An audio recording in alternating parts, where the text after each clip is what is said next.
Bonjour frère Lumière, bonjour sœur Étoile.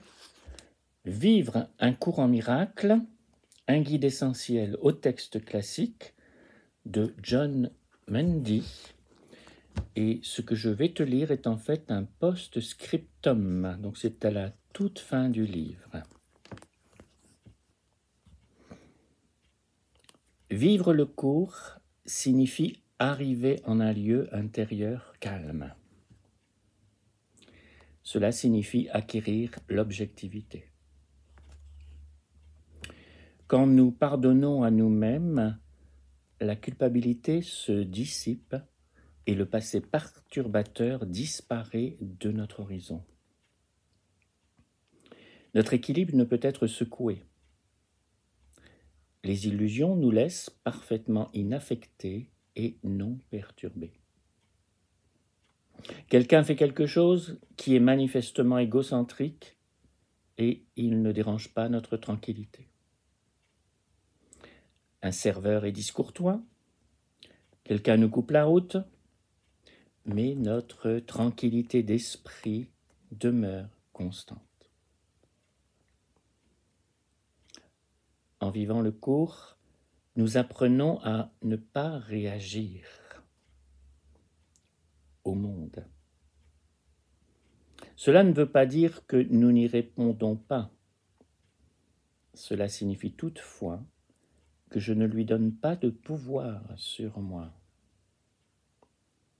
Sachant que seul Dieu est, et ayant placé ma foi en Dieu, alors, bien que les tentations se présentent sur notre chemin, bien que les difficultés économiques ou des troubles physiques surviennent, la tranquillité d'esprit demeure.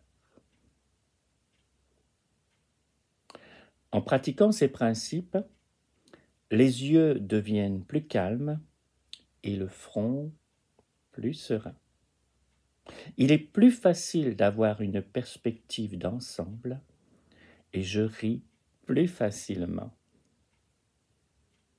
Maintenant, je peux dire, comment ai-je pu penser que le jeu de l'ego était réel? Je vois clairement la présence de Dieu et de façon plus constante. Laissez Dieu prendre les rênes. Écartez-vous et jouissez du parcours.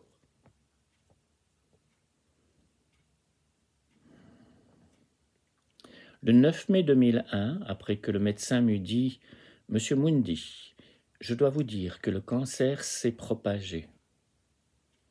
J'ai pris mon exemplaire du cours et lu ce passage de la leçon 189. Il demeurera toujours l'un de mes passages favoris et je conclurai avec celui-ci.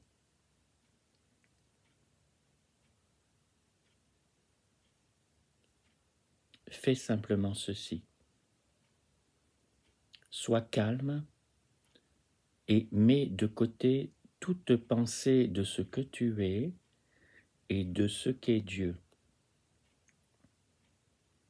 Tous les concepts que tu as appris au sujet du monde, toutes les images que tu as de toi-même,